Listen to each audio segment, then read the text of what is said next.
पुणे सोलापूर राष्ट्रीय महामार्ग देवडी गावाच्या हद्दीत भारत पेट्रोल पंपाजवळ आज दुपारी 1 वाजण्याच्या सुमारास एक भीषण अपघात झाला। सोलापूरहून पुण्याच्या दिशेने जाणाऱ्या एका भरधाव बोलेरो कारने दुचाकीला समोरून जोरदार धडक दिली। या अपघातात दुचाकी स्वार अशोक ऋषिकेश साठे वय वर्ष 52 राहणार दारफळ बेबी तालुका मोहोळ यांचा जागीच मृत्यू झाला आहे।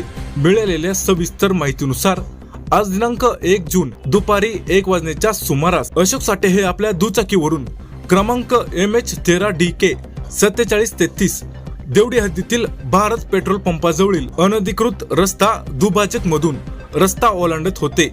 याच वेळी सोलापूरकडून पुण्याच्या दिशेने भरधाव वेगाने येणाऱ्या बोलेरो कारने क्रमांक MH14MZ 3307 हिने त्यांच्या दुचाकीला समोरून धडक दिली। ही धडक इतकी भीषण होती की यात साठे यांच्या डोक्याला गंभीर मार लागला आणि त्यांचा उजवा पाय अक्षरशः मोडला। मोठ्या प्रमाणावर रक्तस्राव झाल्याने आणि गंभीर दुखापतीमुळे त्यांचा घटनास्थळी मृत्यू झाला। अपघाताची माहिती मिळताच वरवडे टोलनाक्याचे गस्ती पथक मोडणीम महामार्गाचे PSI उमेश पवार व त्यांचे कर्मचारी तात्काळ घटनास्थळी दाखल झाले। यानंतर वरवडे टोलनाक्याच्या रुग्णवाहिकेतील डॉक्टर महेंद्र ताकतोडे आणि रुग्णवाहिका चालक नागनाथ भालेराव यांच्या मदतीने मृतदेह मोहोळ येथील शासकीय रुग्णालयात पोस्टमॉर्टमसाठी पाठवण्यात आला आहे। महामार्गावरील अनधिकृत दुभाजकामुळे अपघातांचे प्रमाण वाढत असून या घटनेमुळे परिसरात हळहळ व्यक्त केली जात आहे व मोहोळ पोलीस या अपघाताचा पुढील तपास करत आहेत।